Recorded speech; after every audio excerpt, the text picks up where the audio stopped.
Esto es Subterfuge Radio. Bienvenidas y bienvenidos a una nueva entrega de Simpatía por la Industria Musical, un invento de un servidor propulsado desde la base aeroespacial de Subterfuge Radio y, por supuesto, desde el estudio Alfonso Santisteban de la calle Almirante. Volvemos al medio que nos apasiona, que hizo que nos enganchásemos a, entre otras cosas, la música. El medio que ha sido motor del éxito durante décadas, de prescripción como pocos y la gran factoría de comunicadores de siempre. Hoy recibimos a alguien que representa el eslabón entre la radio de ayer, la de hoy y la del futuro. Un apasionado del medio y por lo tanto de su profesión, que ha canalizado, entre otras cosas, y en distintos programas de la siempre necesaria y reivindicable Radio 3. El último y más que recomendable, que parezca un accidente. Activemos pues el dial de la emoción para recibir a lo grande a uno de esos a los que se les quiere y admira a partes iguales. Recibimos a un gran tipo, a un buen amigo, un pedazo profesional y lo mejor de todo, un gran atlético. Recibamos, pues, a José Manuel Sebastián. Muchas gracias, Bienvenido, Carlos. José. ¡Fuerza Atleti! Fuerza Atleti, eso me ha gustado, eso me ha encantado. Sí. Y a lo mejor de todo, ¿no? Sí. Bueno, lo he dicho, un auténtico placer. Siempre digo lo mismo, tengo aquí la fortuna de poder recabar el testimonio de gente a la que admiro y que respeto, y que si encima a esto le unimos el complemento de que sean sus amigos, pues lo sé, que tú ya sabes que soy fan de que parezca reciente, iba a decir, de Simpatía por la Industria Musical desde el primero, desde cámara, y como dice mi amigo Santi Cotes, esto es un milagro que sea gratis, ¿sabes? Porque esto tendría que costar dinero, es un máster en industria musical, yo he aprendido muchísimo y me he reído y he disfrutado muchísimo también. Estoy súper honrado y súper emocionado de estar aquí. Pues nada, viniendo de ti es un auténtico placer. Bueno, ¿te sientes identificado como te he denominado como el eslabón entre la radio de ayer y la radio de hoy? Sí y no. Me siento un eslabón junto con otros compañeros, como Gustavo Iglesias, por ejemplo, o incluso Julio Ródenas, que es un poco más joven, un eslabón entre la radio 3 de ayer y la radio 3 de hoy y del futuro, pero de radio 3. La radio es un fenómeno un poco más amplio, un poco más bestia, ¿no? Digamos. Y sí me siento, sobre todo por edad en mi caso.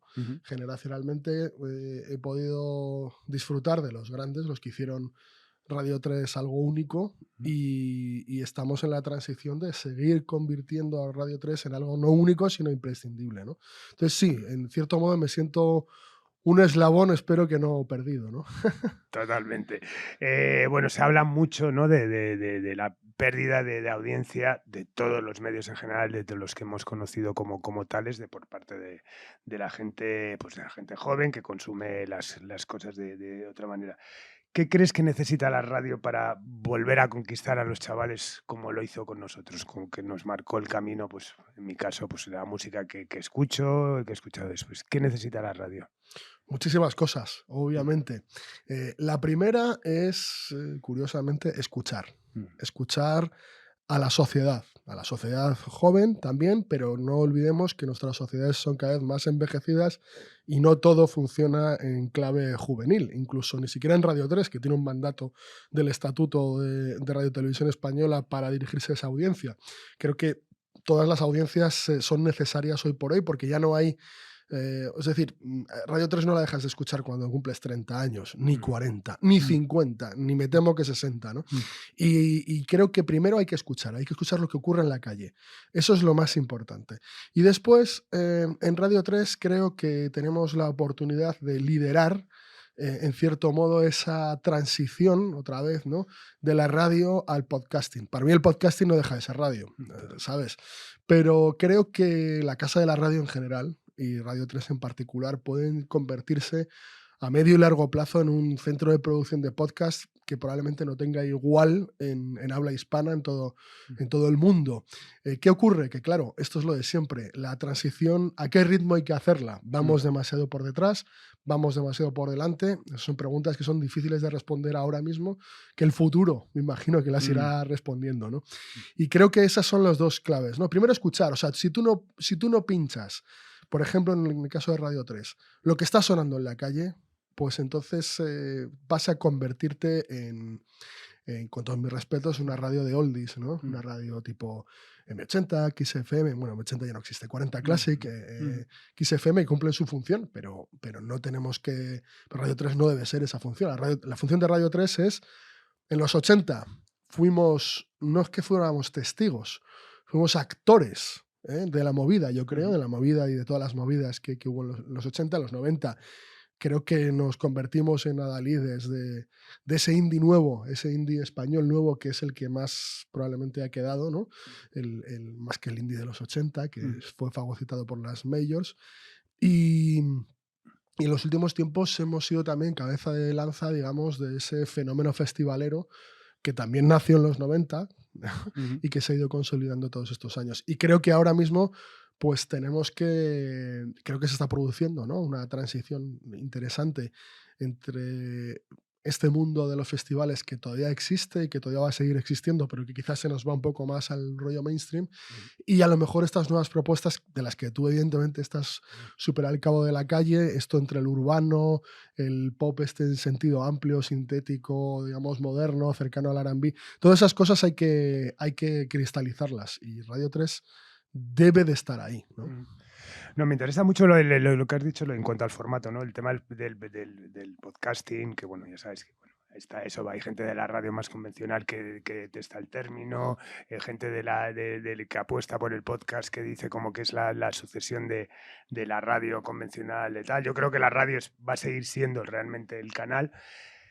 Utilizamos el término podcast, que por cierto es muy desafortunado, porque es muy difícil de pronunciar y que se vaya a popularizar de manera tal eso, pero yo creo mucho en la creación sonora, ¿no? Es decir, en el que yo creo que al final el fin, ¿no? de lo que hemos entendido mucho por el programa de radio convencional debería ser que se convirtiese en piezas únicas, ¿no? Un poco gourmet, donde hubiese una realización y donde es eso, evidentemente pudiese dar pie a la gran virtud que creo que tiene el podcast como tal, que es el poder de escucharlo cuando quieras, como quieras y sin el régimen de horarios y etcétera, ¿no? Por eso me parece una apreciación muy interesante. Es que el podcasting, a falta de otro término mejor, tendremos que usar este. El podcasting es interesante en tanto en cuanto busca audiencia. No es una audiencia que se va encontrando a través del dial con algo, ¿no? Entonces, yo también estoy de acuerdo que el futuro del podcasting es la creación sonora, la que tú dices. Y por eso creo, y vuelvo a repetir lo que he dicho antes, que la casa de la radio está muy equipada precisamente para convertirse en un gran centro de producción de podcast.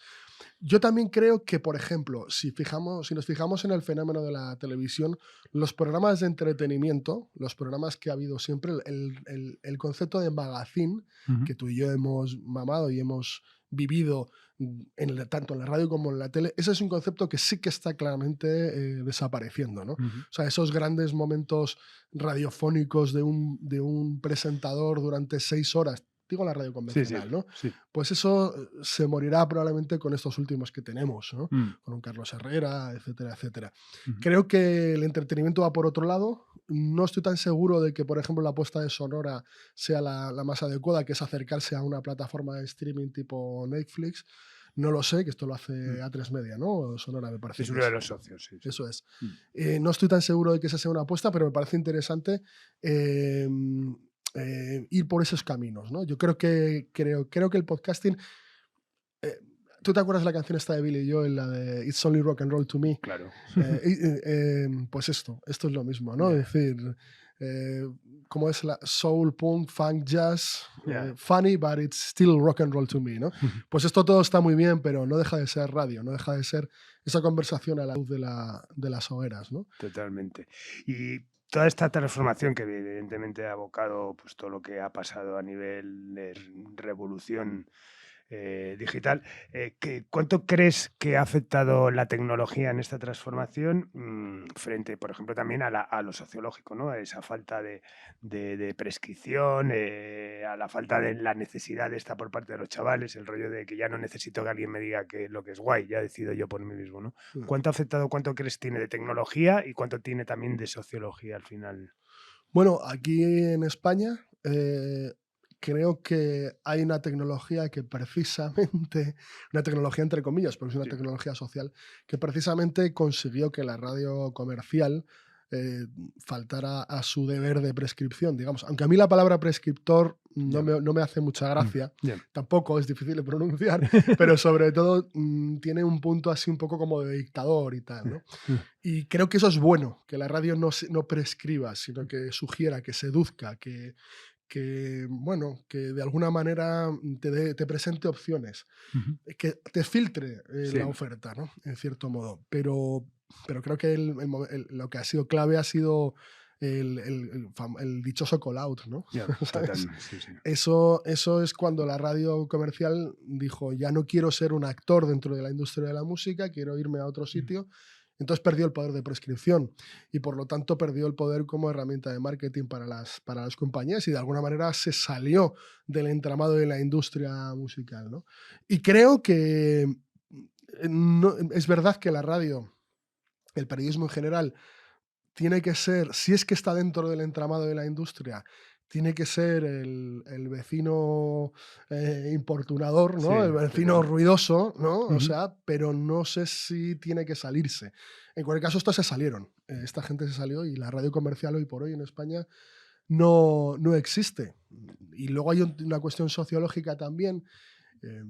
España en los años 90 me parece que fue el séptimo mercado o llegó a ser el sexto mercado mundial del disco, que es una pasada, una pasada absoluta.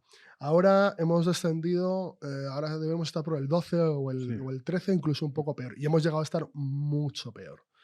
¿Qué ocurre? Y esto también es interesante para el mundo del podcast, porque también de alguna manera puede presagiar lo que puede ocurrir. ¿Qué ocurre? Que en España el streaming es en su mayor parte vía publicidad, lo que se llama freemium. Y en el resto del mundo, digamos, civilizado o primer mundo, es al contrario, ya es un streaming de pago, ¿no? Lo que se llama premium. Entonces, eso de alguna manera estás explicando cuál es el valor de la música en esta sociedad.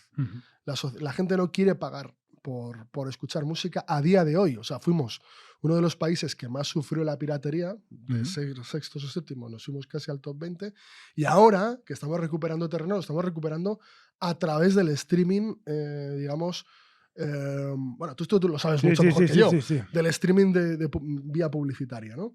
Y entonces, ¿qué ocurre? Que esto al final estás explicando que la música en España da un poco más lo mismo y por lo tanto la radio tampoco tiene material filosófico, digamos, para decir, oye, escucha esto que es bueno, es que me da lo mismo que sea bueno mientras sea gratis, ¿no? Claro, ¿sabes? Totalmente. Bueno, vamos a hacer un poco de historia. ¿Cuáles son tus primeros recuerdos con el mundo de la música? Pues mi primer recuerdo en el mundo de la música, fíjate que estuve pensando en muchas de las preguntas que has hecho y esta que es muy típica se me había olvidado. No, mi primer recuerdo es muy fácil, me acuerdo perfectamente. Estaba yo en el coche de mis padres, no sé si en Argentina, pues yo nací en Argentina o en España, probablemente debía ser en España porque vamos, o sea, nos venimos con 2 años aquí a España, yo con 2 años, y estar escuchando una canción que con el tiempo he identificado que era el Let It Be de los Beatles. Y recuerdo sentir una fascinación increíble y que a día de hoy todavía me remueve algo por dentro. Y esto no lo recuerdo, pero sí me lo han contado. Yo era un niño, parece ser, que no lloraba mucho, pero cuando lloraba me ponían a Louis Armstrong. Sí. Y me pasa exactamente lo mismo ahora, ¿no? Escucho a Louis Armstrong y la trompeta es como la trompeta de Louis Armstrong y la voz es como mi abuelo, ¿no? O sea, es como una paz, ¿no? Y eso es un poco. Luego también el coche de mi padre. O sea, el coche de mi padre es fundamental. Porque mi padre era un tipo periodista deportivo y tal, que tuvo un programa también en Argentina de radio, se llamaba Desenchúfese y todo este rollo. Y tenía un gusto increíble. Mi padre tenía discos de Jimi Hendrix y de Astor Piazzolla, ¿sabes? Y en cierto modo yo soy hijo de eso. No solo de mi padre, sino de su manera de ver la música. Y recuerdo perfectamente escuchar el Entre dos aguas de Paco de Lucía, cuando nos íbamos de vacaciones, Frank Sinatra, toda esta historia, ¿no? Entonces, esto es lo que a mí me volvió loco. Y luego al poco tiempo recuerdo que fíjate qué ensalada tengo, ¿no? Que me quise comprar, y me lo compró mi madre, la banda sonora de Can't Stop the Music de Liz People, ¿no? Fíjate qué ensalada tenía entonces y afortunadamente sigo teniendo, ¿no? Qué bueno, qué importante, ¿no? Al final ha sido, sí, para muchas generaciones, la radio del coche de tus Sí, padres. Además, absolutamente. donde evidentemente estaba absolutamente sometida a un régimen dictatorial, Sí, donde sí, se sí. ponía lo que tu padre o tu madre quería, no como ahora, que yo con mis hijos están en el que todos quieren poner su playlist, su historia, tal, eso, y tú ya dejas de opinar todo. Ujú. Bueno, recuerdos eso tal. Y a nivel tiendas de discos, primeros conciertos, ¿qué podrías contarnos? Bueno, tiendas de discos. Bueno, yo recuerdo una tienda de discos que he olvidado el nombre, que había muy cerca. Yo vivía a la final de la calle Colombia, aquí en Madrid, en el barrio de Chamartín, y había una tienda de discos súper chula en la calle Príncipe de Vergara, Ajá, a la altura de lo que es ahora República Argentina, ajá, ¿sabes? La plaza de la República Argentina. Me parece que se llama Rumor. ajá, Ahora mismo no me ajá. acuerdo. Rumor, o eso es una librería también. Que son ese típico tienda de barrio, Ajá, ¿sabes? Que conocías sí, esta cosa ajá. tan chula, ¿no? Conocías al pavo y te decía, no, yo creo que el Slowhand de Eric Clapton a ti te va a gustar y todo este Qué rollo bueno. y esa historia, ¿no? Y luego lo que yo recuerdo con mucho amor, el concierto que no fue el primero, ni muchísimo menos, pero el primero que flipé, pero flipé en colores, fue el concierto que Paul McCartney, joder, qué clásico soy, macho. El concierto que Paul McCartney dio en el palacio, en el antiguo We Think, o sea, entonces Palacio de los Deportes, en el año 89, Ah, que me acuerdo que quedé con un colega para salir de la facultad y nos fuimos directamente a ver a Sir Paul, ah, que creo que volvía a tocar después de muchos años y fue un flipé. Claro, luego dices, bueno, vale, tío, que es el McCartney. ¿Cómo no vas a flipar, no? Pero bueno, ¿Y a nivel radio y prensa musical? bueno, pues a nivel radio musical, yo como tantos he escuchado mucho a 40 principales, Mm. ¿sabes? Esto está en la realidad. Y recuerdo escuchar también, siempre he sido un poco especialito, escuchar el American Top 40 Mm. que emitía los 40 principales en versión original con Shadow Stevens, Qué este bueno. DJ absolutamente maravilloso y, bueno, también me imagino el cobrador de payolas, pero eso es otra cuestión. También actor y, bueno, cuando los DJs, cuando los locutores hacían discos Sí, y sí. eran actores, ¿no? Como el otro día que estuviste con Pepe Domingo Pedro del Castaño, Castaño. ¿no?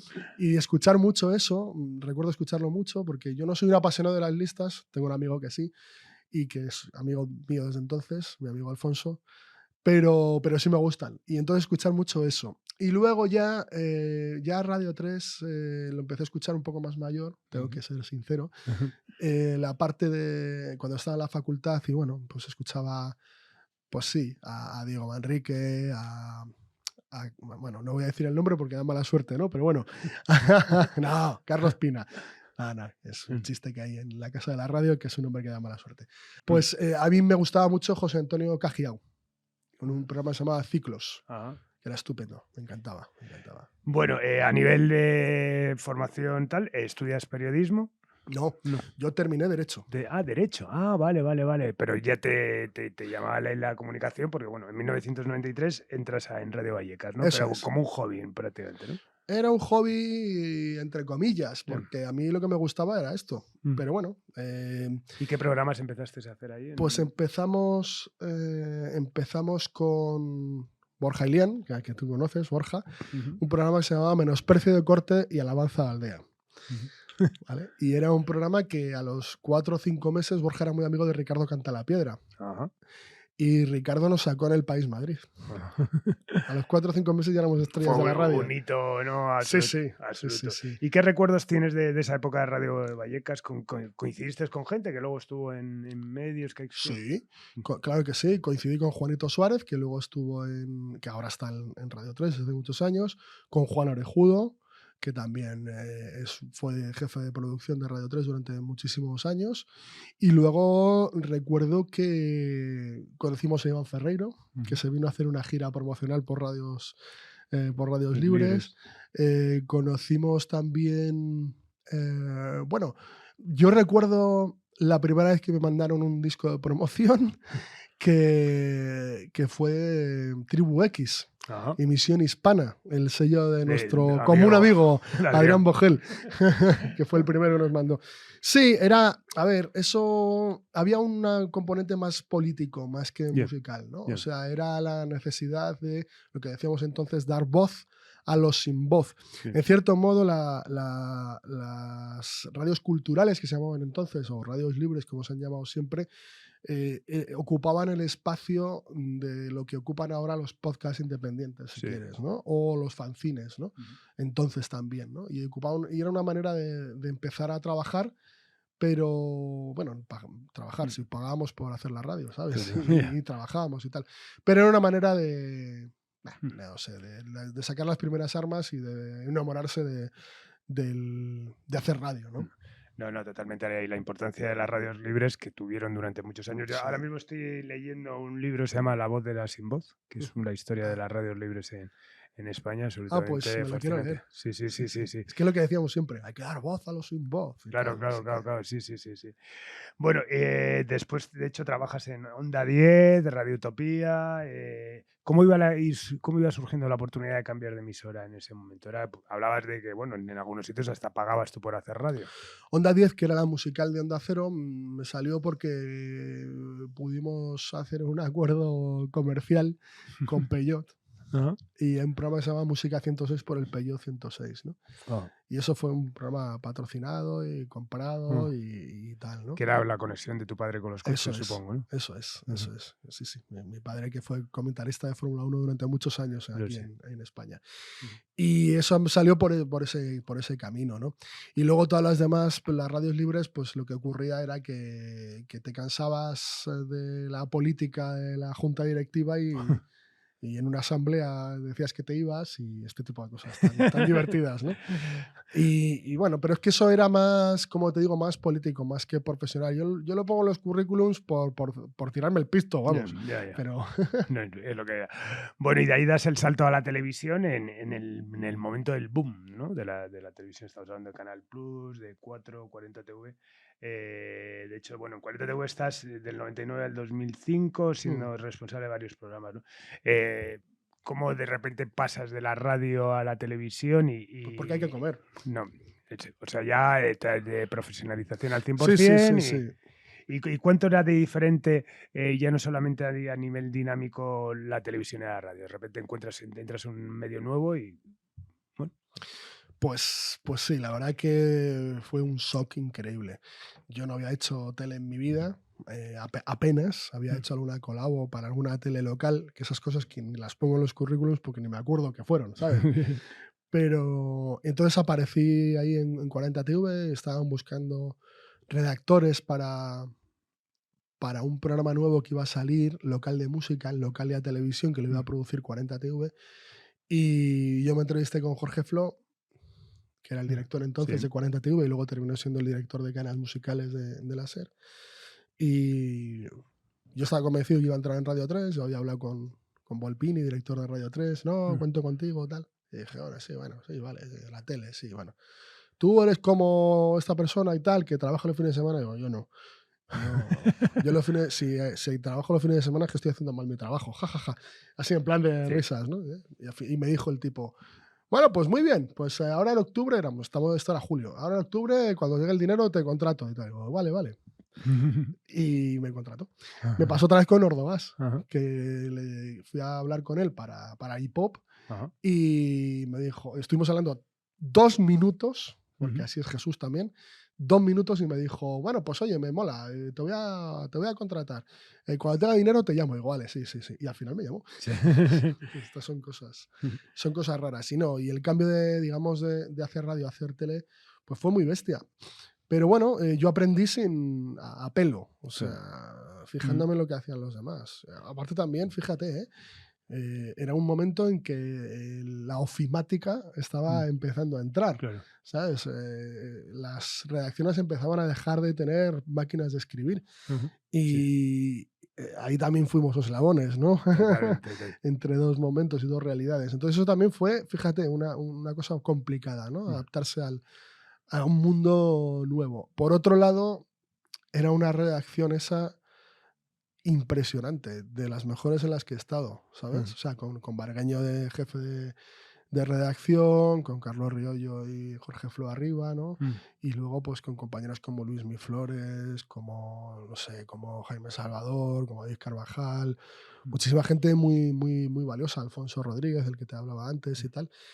Y era una tele, y ya, venga, ya me callo, que ya sé que estoy hablando mucho. Me pones un micro, tío. Y no, pero sí quería transmitir la idea de que 40TV fue una cosa muy rara, porque trabajábamos con contenido mainstream, absolutamente, pero de una manera muy indie, porque tampoco nos veía tanta gente, ¿no? Entonces había una libertad de la que yo siempre he podido presumir. Y la verdad que hacíamos cosas muy interesantes y muy divertidas en 40TV. Bueno, y de ahí eso, hablabas de hip hop, el programa de La 2 dirigido por Jesús Ordovás, un buen intento, pero que bueno, no tuvo algo falló, ¿no? Jesús siempre habla, achaca una especie de sabotaje incluso interno dentro de la casa, pero bueno, sería casi imposible, ¿no? Pensar en hacer un programa hoy así, ¿no? ¿Cómo fue la experiencia hip hop? Hombre, hip hop creo que llega muy tarde. A ver, otro de las grandes singularidades de la industria española es que durante muchísimos años no tuvimos un programa de televisión de referencia, desde Rocopop hasta ahora no hemos tenido un programa de televisión de referencia.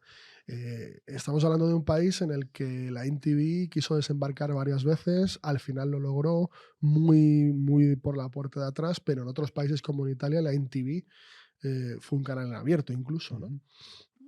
Estamos hablando de una realidad española en la que la tele musical pues no ha tenido realmente importancia. No ha tenido. Los ejecutivos de televisión decían cosas como lo del efecto Phil Collins o el efecto Luis Aguilé, ¿no? Que cuando había una actuación en un programa de variedades, la gente dejaba de verlo, ¿no? Y dices, bueno, claro, si estás hablando de La Pantoja y luego pones a King Crimson, pues evidentemente lo vas a dejar de ver. Sí. La gente que está viendo una cosa no va a ver la otra. Claro. Y la gente que está viendo que le gusta King Crimson no va a estar viendo ese programa, ¿no? Entonces no se ha creído, no han creído los ejecutivos de televisión desde la llegada de las privadas en las teles musicales. Eso como desde el punto de vista macroestructural, ¿no? O sea, si te das cuenta, ¿crees que no ese ha es el trabajado momento, nunca. se rompe el amor entre la música y la televisión en ese momento, ¿no? Yo creo que sí. Sí. Yo creo que sí. Hay programas muy chulos. Yo recuerdo que aquí en Madrid, Santi Alcalda hizo Onda Madrid, ¿cómo se llama? Top Madrid, Top Madrid, que era parecido a Hip Hop, un intento de programa diario. Es que es una locura, un programa diario. Sí. Y más en esa época, ¿no? Teníamos material de sobra, pero la capacidad de producción que tenía ese programa, que era muy pequeñito en relación con lo que es un mastodonte como Televisión Española, pues era muy, muy, muy complicado. ¿Conflictos internos? A ver, siempre los hay, ¿no? Siempre hay de una manera o de otra. Supuestamente la directora de la 2 le quitó el apoyo, ¿no? A Hip Hop en ese momento, ¿no? Curra. Chico, no lo sé. Eso está muy por encima de mi cabeza. Lo que sí te digo es que la tele musical no ha funcionado en España porque no han querido aguantarlo. Y porque y también es lo de siempre. ¿Quién quiere pagar la cuenta? ¿Sabes? Al final la cuenta, no, que la paguen las compañías. Y las compañías durante mucho tiempo han dicho, mira, no me interesa. O, mejor dicho, ya no tengo pasta para estas tonterías, ¿no? Totalmente. En fin.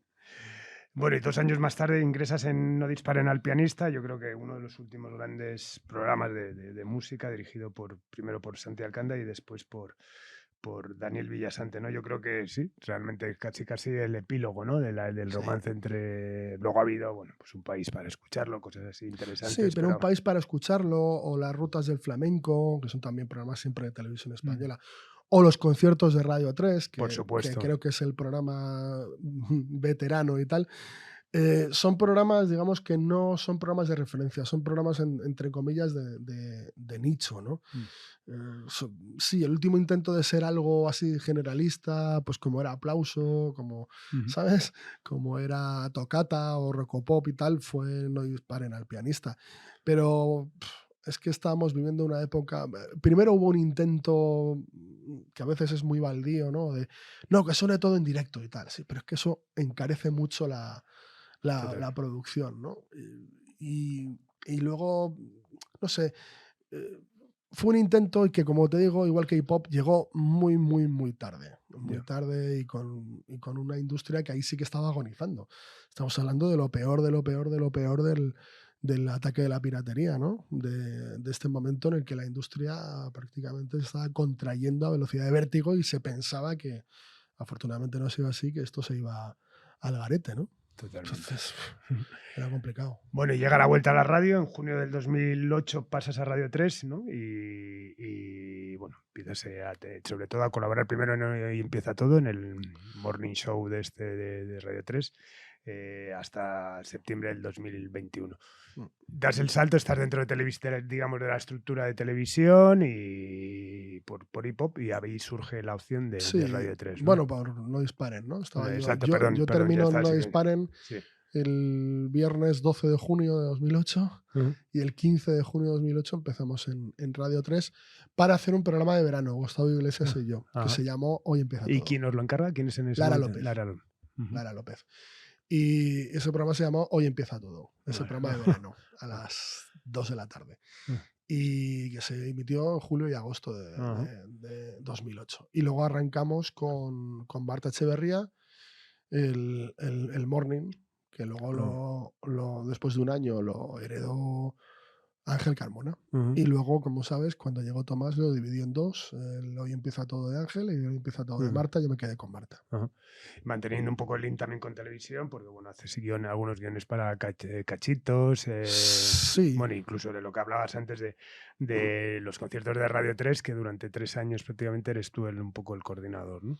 sí, ahora por ejemplo es Julio Ródenas, antes fue Virginia Díaz. Ujú. Sí, es un trabajo un poco ingrato Ah, porque es casi producción, ¿no? Es ah, estar cuadrando un calendario para que suene gente estupenda mm, durante toda la semana. O sea, estás de lunes a jueves grabando grupos y, bueno, ya sabes lo ya, que es la producción, que las sí, cosas se caen, y sí. etcétera, etcétera, ¿no?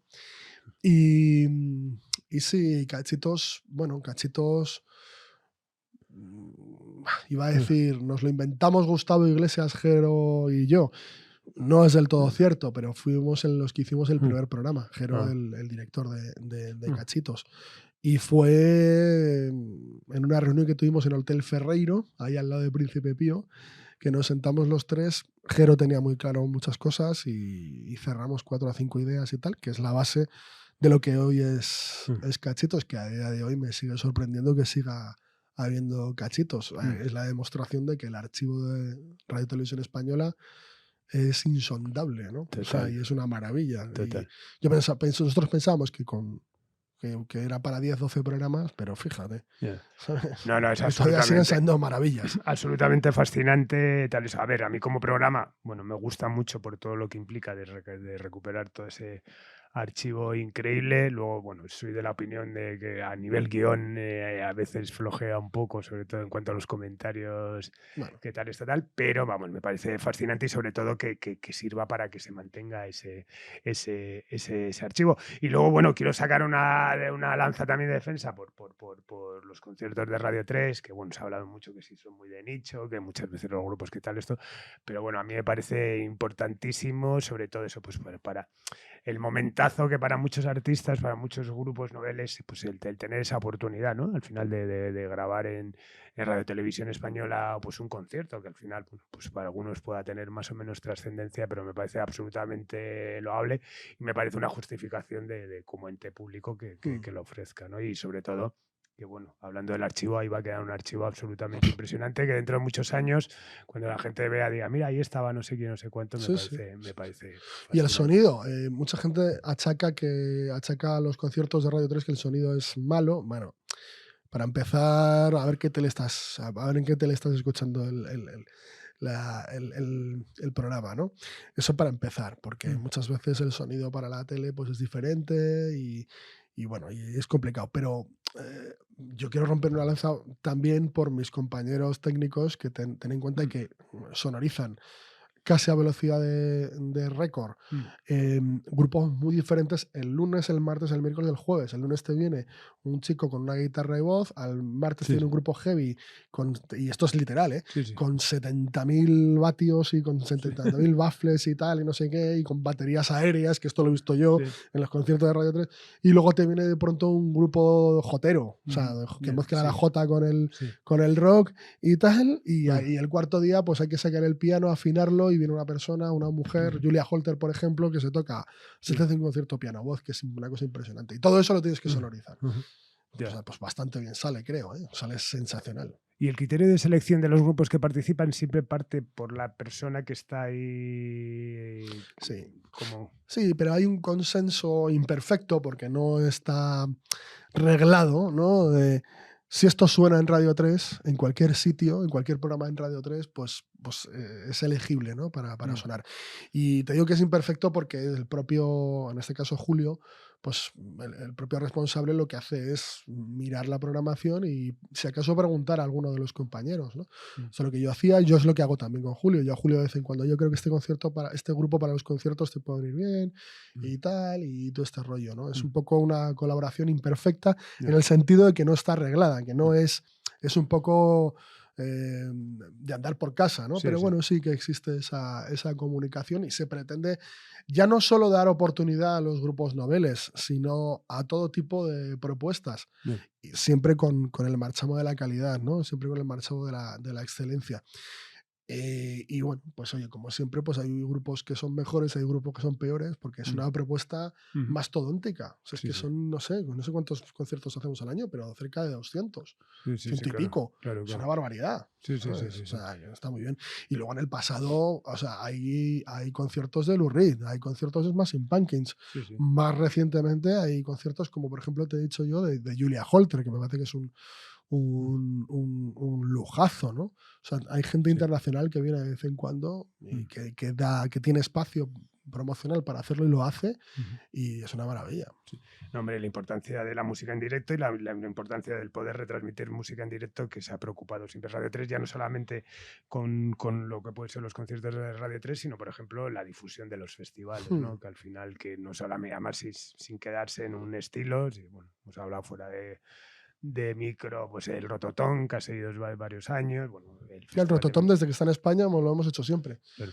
Hay una relación muy buena con la gente de Rototom. Creo que hemos sido pioneros y casi podemos decir que somos los únicos, ¿no?, que hemos apoyado el fenómeno festivalero en tanto en cuanto es difusión de música, difusión de una cultura, ¿no? Casi un medio de vida, ¿no? De cierto modo, ¿no? Y creo que nadie transmite festivales. Nadie. No sé si en el mundo se hace, pero transmitir festivales, que parece muy fácil, es como transmitir un partido de fútbol, pero bueno, con músicos, ¿no? Y tú, que eres un asiduo como retransmisor de muchos de estos festivales, ¿qué piensas de ese boom de tantísimos festivales que hay en España?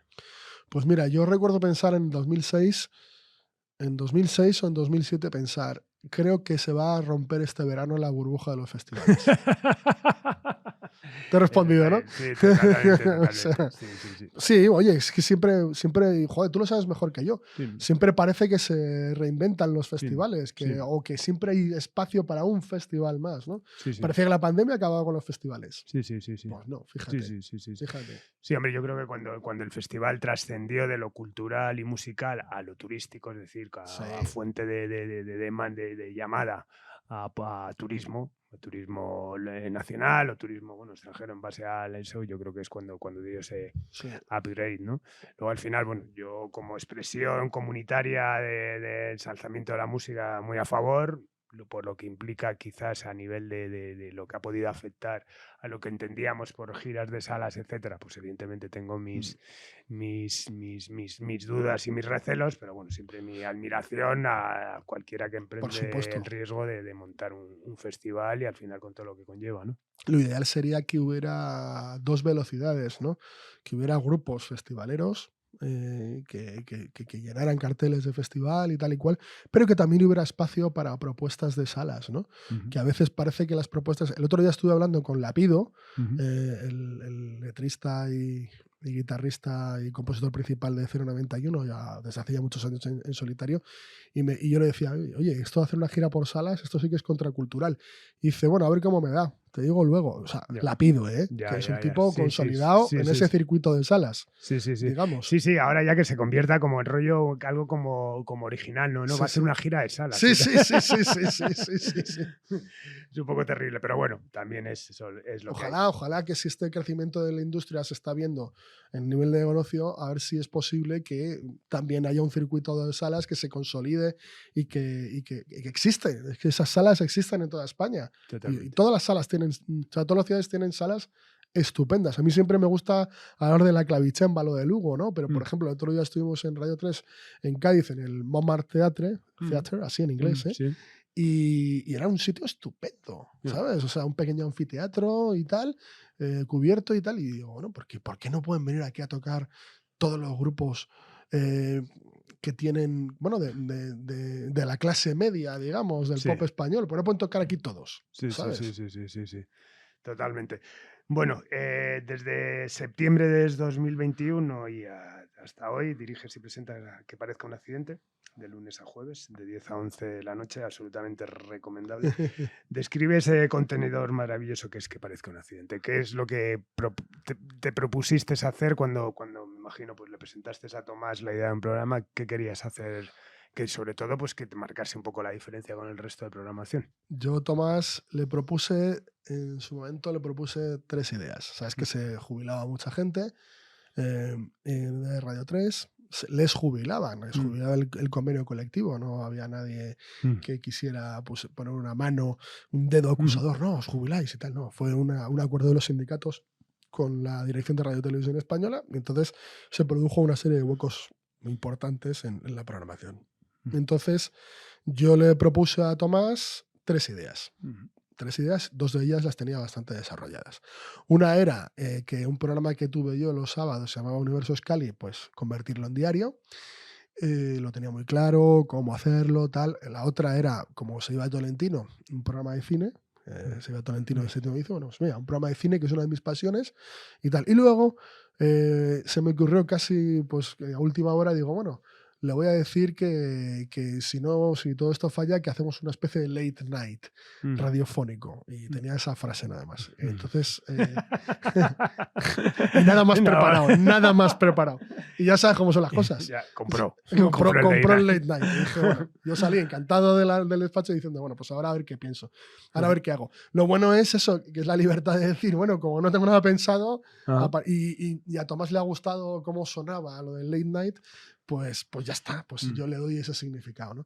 Y el significado, si te digo la verdad, todavía lo estoy buscando.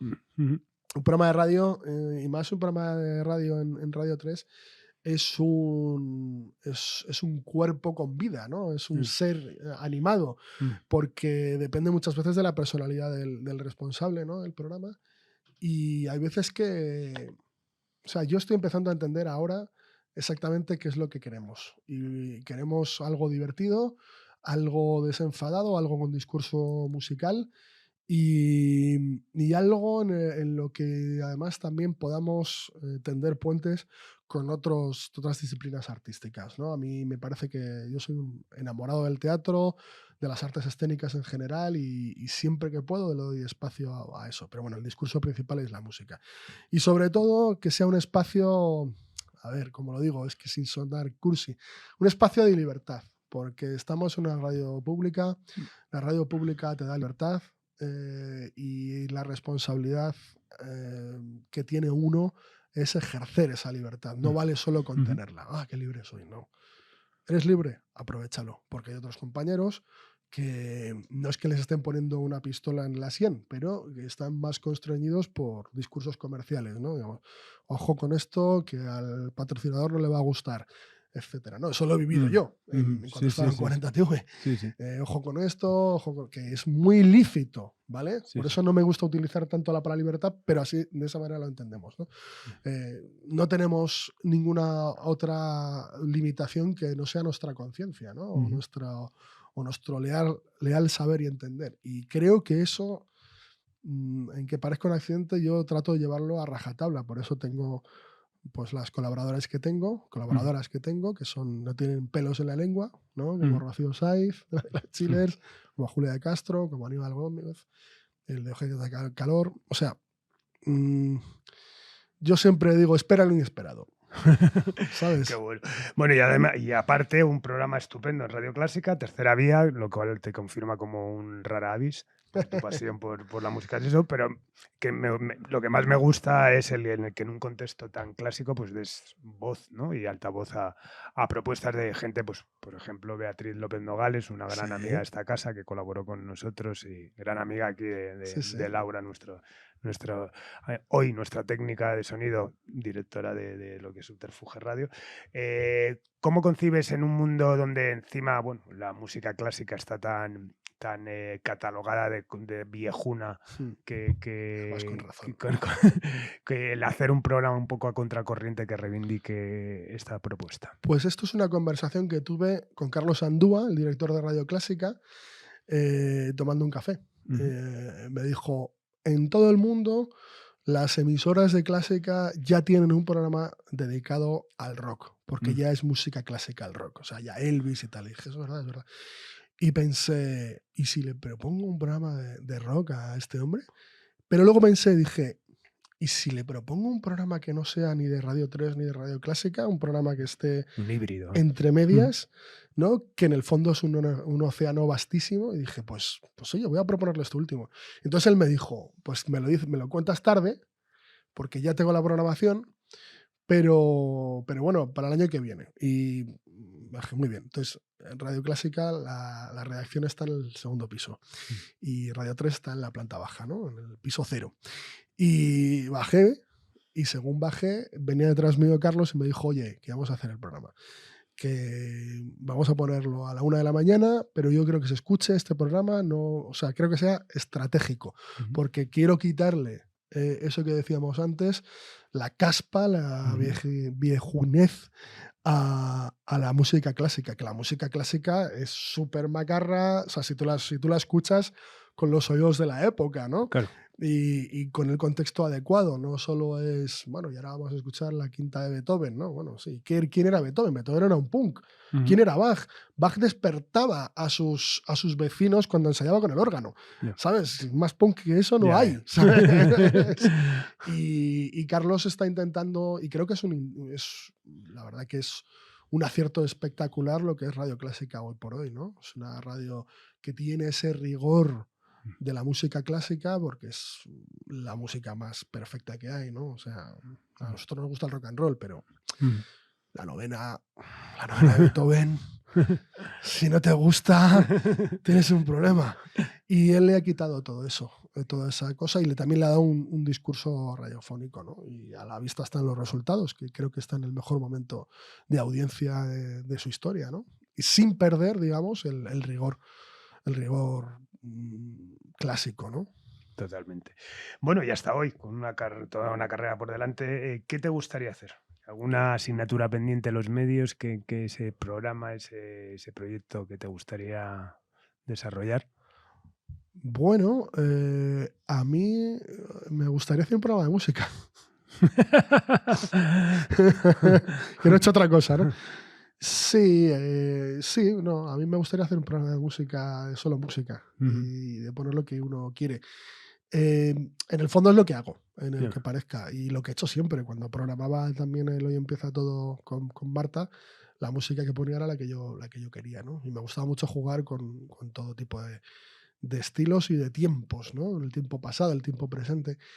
Y en cierto modo también es lo que hago en Tercera Vía. O sea que sí, bueno, seguir haciendo lo que hago, ¿sabes? Bueno, y por ejemplo, a nivel, sé que que te gusta la palabra, que te gusta la entrevista. ¿A quién te hubiera gustado entrevistar y ya no es posible? A Miles Davis. Hubiera sido una pesadilla ver a Miles Davis. Y aquí en España me hubiera gustado entrevistar a alguno de los Brincos. Me hubiera encantado. ¿Y a quién te gustaría entrevistar que sí sea posible, pero todavía esté pendiente? A Madonna. O a Bruce Springsteen. Españoles los tengo todos, básicamente. Mm. Joder, como si fuera alguien... No, Sí, bueno. sí, sí. Bueno, un diagnóstico de la industria de los medios musicales. Uf, un diagnóstico. Un diagnóstico, sí. Eres médico, tienes que hacer un informe.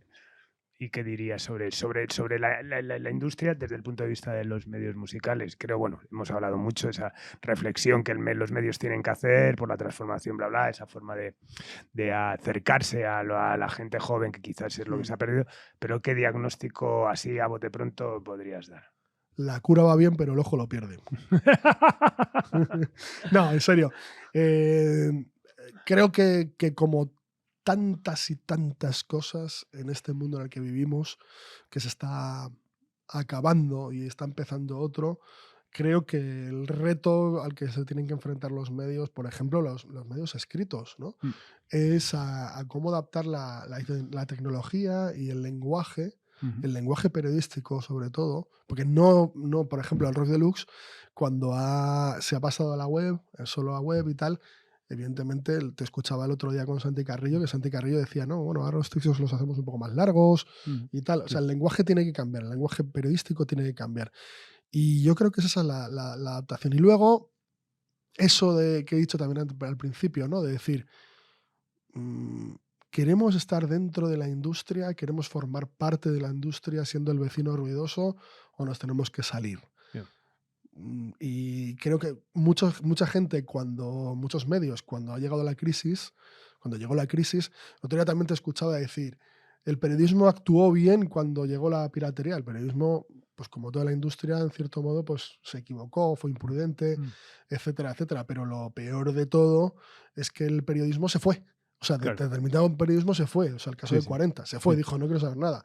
Sí, ¿no? sí. Y creo que esa es la verdadera pregunta. Si queremos estar dentro de la industria en el sentido de queremos proporcionarle a la población armas para disfrutar de la música, ¿no? No estamos hablando de entrar al negocio, que esos también lo hacían, ¿no? Yeah.